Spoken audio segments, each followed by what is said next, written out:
প্রভু জগন্নাথ তিনি সারা জগতের নাথ, অধিপতি, পালক বা রক্ষাকর্তা।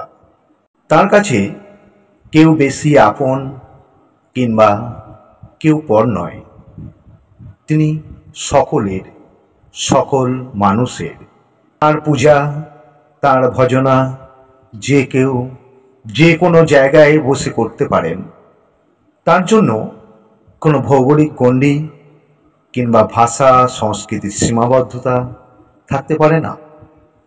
পুরীতে প্রায় 1000 বছরের প্রাচীন শ্রীক্ষেত্র বা জগন্নাথ ধাম আছে বলে সেখানে প্রতিদিন অসংখ্য ভক্ত যান মনের আকুতি নিবৃত্তি করতে। তাদের মধ্যে বাংলার মানুষের সংখ্যা বারবারই উল্লেখযোগ্য।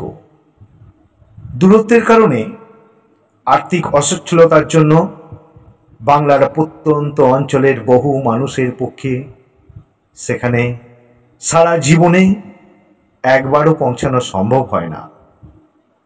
কিন্তু তাদের মনে ভক্তিভাবের কিন্তু কোনো অভাব নেই। এই জায়গায় এই জাগ্রত দেবতা যদি আমাদের বাংলারই কোনো এক জায়গায় অধিষ্ঠিত থাকেন, তাহলে ভক্তজনের পক্ষে যে বিশেষ সুবিধা হয় তা সংশয়ের অবকাশ কোথায়? বাংলার মানুষের এত বড় অভাব বহুকাল আকাঙ্ক্ষা পূরণ করে দিয়েছে আমাদের বর্তমান মুখ্যমন্ত্রী মমতা বন্দ্যোপাধ্যায়। গত 30শে এপ্রিল 2025 সালে অক্ষয় তৃতীয়ার পূর্ণা লগ্নে দীঘার দ্বারোদ্ঘাট করেছেন নবনির্মিত জগন্নাথ মন্দিরের।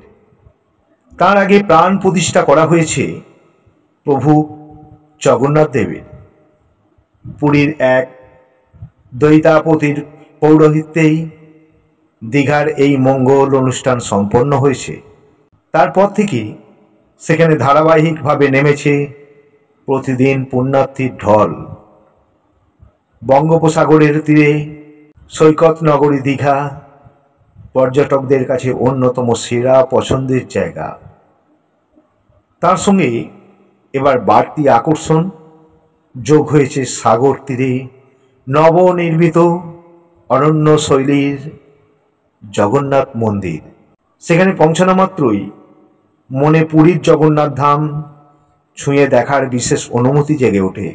এতে যে বাংলার মানুষ এবং নিকটবর্তী অন্যান্য প্রদেশের লোকজনও ভীষণ আনন্দিত তা বলার অপেক্ষা রাখে না।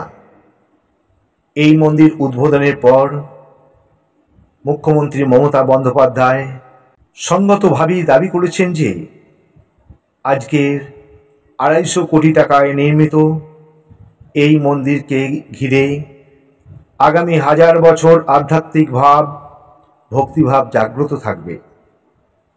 তার এই ঐতিহাসিক ভূমিকা নানান মহলে প্রশংসিত হয়েছে। অমনি মুখ্যমন্ত্রীর এই উদ্যোগকে খাটো করতে মরিয়া হয়ে উঠেছে একাধিক বিরোধী রাজনৈতিক মহল। একদিকে শুরু হয়েছিল ধর্মীয় বিদ্বেষমূলক প্ররোচনার দান এবং অন্যদিকে চেষ্টা করা হয়েছিল অবাঞ্ছিত বিতর্কের সৃষ্টি করে এই মহৎ উদ্যোগটিকে কলুষিত করা। তার মধ্যে যেমন রয়েছে এ রাজ্যের প্রধান বিরোধী দল বিজেপি এবং অন্যান্য কুৎসিত মনস্ক মানুষগণ, তেমনি রয়েছে পাশের রাজ্য ওড়িশার বিজেপি সরকার। ওড়িশার সরকার প্রথম আপত্তি জানায় জগন্নাথ ধাম নামকরণ নিয়ে। এমনকি এই অভিযোগ তোলা হয় যে দীঘার মন্দিরের বিগ্রহটি নাকি পুরীর মন্দিরের নিম কাঠে তৈরি করা হয়েছে। বিষয়টি নিয়ে ওড়িশা সরাসরি পর্যায়ে তদন্ত করল। স্বভাবতই এতে ক্ষুব্ধ হলেন পশ্চিমবঙ্গের মুখ্যমন্ত্রী সহ ধর্মীয় আবহে নিযুক্ত মানুষজন। জবাবে মমতা বন্দ্যোপাধ্যায় দৃঢ়তার সঙ্গে জানিয়ে দিলেন যে এসবের কোনোটাই সত্য নয়। দীঘার মন্দিরে মার্বেল মূর্তি থাকা সত্ত্বেও নিয়ম মেনে নিম কাঠেরও একটি মূর্তি তৈরি করা হয়েছে। সেটি দৈতাপতি নিয়ে এলেও কোনোভাবেই পুরীর মন্দির থেকে সংগৃহীত নয়। পুরীর নিম কাঠ চুরির অভিযোগ যে একেবারে ভিত্তিহীন তা সোমবারই পরিষ্কার করে দেন মমতা বন্দ্যোপাধ্যায়। ক্ষুব্ধ অপমানিত মুখ্যমন্ত্রী বলেন, নিম কাঠ চুরি করতে হবে এমন দুরবস্থা মমতা ব্যানার্জির হয়নি। তার এই হুঙ্কারের পর ওড়িশার বিজেপি সরকারও নমনীয় হয়েছে। তাদের আইনমন্ত্রী পৃথ্বীরাজ হরিচন্দন স্বীকার করে নিয়েছেন যে নিম কাঠ চুরির অভিযোগ সম্পূর্ণ ভিত্তিহীন। পুরী থেকে নয়, ভুবনেশ্বর থেকে নিয়ে যাওয়া নিম কাঠ দিয়ে দীঘার জগন্নাথ মূর্তি তৈরি হয়েছে। বিষয়টি পরিষ্কার হয়ে গিয়েছে ওড়িশা সরকারেরই তদন্তে।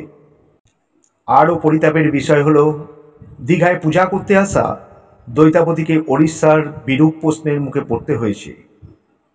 স্বভাবতই প্রশ্ন উঠেছে, বাংলার সরকার এবং মানুষের প্রতি এমন বিরূপ বা অসূয়া মনোভাব পোষণ করা হলো কেন?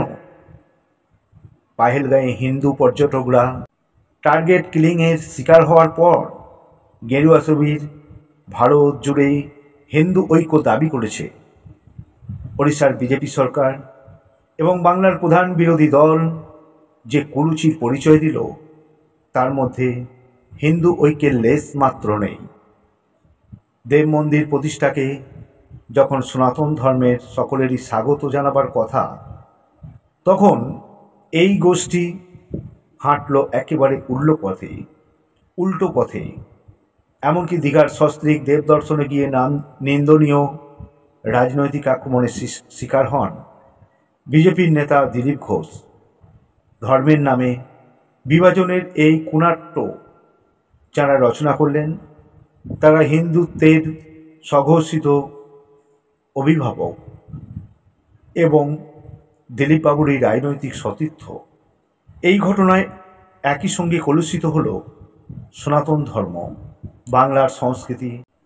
এই রাজনীতি দেশের স্বার্থের পরিত্যাজ্য।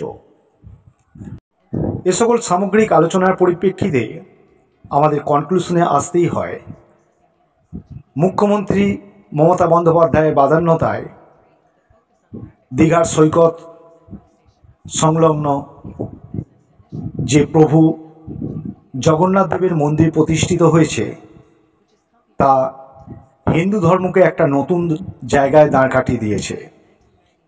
যদিও ভারতবর্ষে 4টি ধামের মধ্যে অন্যতম পুরীর জগন্নাথ মন্দির, কিন্তু সনাতনী ঐতিহ্যের সনাতনী ভারতবর্ষের দিকে তাকিয়ে তিনি হিন্দু ধর্মকে দীঘার আবহের মধ্যে নিয়ে গেছেন। ভগবান বিষ্ণুর অন্যতম অবতার হলেন ভগবান শ্রীকৃষ্ণ। তাঁরই নবকলেবর রূপ প্রভু জগন্নাথ। প্রভু জগন্নাথ শুধুমাত্র উড়িষ্যার মধ্যে সীমাবদ্ধ থাকবে এমনটি তিনি ভাবেননি। তিনি ভেবেছেন গোটা বাংলাবাসীর আরেকটি নতুন ঠিকানা হোক প্রভু জগন্নাথ। তাই তিনি সৈকত নগরীতে প্রতিষ্ঠা করলেন প্রভু জগন্নাথের বিগ্রহ। হাজার রকম বিতর্ক থাকুন কেন আমাদের মনে, তিনি হিন্দু ধর্মের ধ্বজাকে মুসলিম আবহের মধ্যেও একটা নতুন দিগন্তে পৌঁছে দিয়েছেন। যদিও তিনি অনেকের কথায় মুসলিম দিকে একটু বেশি ভালোবাসেন, কিন্তু অ্যাকচুয়ালি মুসলিম সহ অন্যান্য ধর্মের পিছনে একটা সজোরে বাড়িয়ে দিলেন। হিন্দু ধর্ম যে খ্রিস্টীয় 5000 বছরের পুরাতন, এই 5000 বছরের সনাতনী ঐতিহ্যকে তিনি প্রতিষ্ঠিত করলেন মেদিনীপুরের মাটিতে। হয়তো প্রভু জগন্নাথ দেবের আশীর্বাদে বর্তমান বিতর্ক এড়িয়ে এই মন্দির তিনি ধামে রূপান্তরিত করতে চাইছেন, কিন্তু প্রভুজির আশীর্বাদে হয়তো একদিন এটি শ্রীক্ষেত্রে পরিণত হবে। মন্দির কখনো ছোট হয়ে যায় না। প্রভুজির আশীর্বাদেই শ্রীক্ষেত্র পুরী যেমন লীলায়িত হয়েছে, তেমনি ভক্তের কাতর আহ্বানে দীঘার সৈকত নগরী হিন্দু ধর্মকে একটা নতুন দৃষ্টান্তের দিকে নিয়ে যাবে। হিন্দু ধর্ম বা হিন্দু ধর্মের গোঁড়া ব্যক্তিরা বা হিন্দু ধর্মের ধর্মাবলম্বী ব্যক্তিরা তারা অন্যজনের কৃতিত্ব সহ্য করতে পারে না। এটাই হলো তাদের বড় দোষ। প্রধানমন্ত্রী নরেন্দ্র মোদী এবং মোহন ভাগবত হিন্দু ধর্মকে এক নতুন আবর্তের মধ্যে নিয়ে যেতে তৎপর, কিন্তু সমগ্র ভারতবাসী এটা মেনে নিতে পারে না। গোটা ভারতবর্ষ দেবভূমি, এই দেবভূমিতে হিন্দু ধর্মকে এক নতুন দিগন্তে পৌঁছে দেওয়ার টার্গেট করেছেন বা হিন্দু ধর্মকে নতুন দিগন্তে পৌঁছে দেওয়ার আবহাওয়া সৃষ্টি করছেন। এটা তো ভালো কথা, সেটা প্রধানমন্ত্রী নরেন্দ্র মোদী হোক আর মুখ্যমন্ত্রী মমতা বন্দ্যোপাধ্যায় হোক। মনের কলুষ নির্বাপিত করে আপামর জনগণ, সনাতনী ভারতবর্ষের মানুষ তারা সাপোর্ট করুন। এই ধর্মীয় আবহাওয়া পশ্চিমবঙ্গ সহ গোটা ভারতবর্ষের আনাচে কানাচে পৌঁছে দেন, কারণ ভারতবর্ষটা দেবভূমি। এখানে বিধর্মীরা জোর করে প্রতিষ্ঠিত হয়েছে, অনুপ্রবেশ করেছে।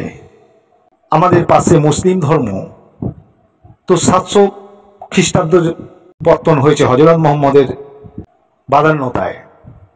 সেই ধর্ম আজকে তাদের ঔদ্ধত্য, অন্য ধর্মের প্রতি বিদ্বেষ, অবজ্ঞা, হিংসা, অশিক্ষা, গোঁড়ামি এবং সমাজে পুরুষতান্ত্রিকতার প্রাধান্য ঘটিয়ে মহিলাদিকে পদদলিত করে তারা বিজয় বার্তা গোটা পৃথিবীতে পৌঁছে দেওয়ার বাসনা করেছেন।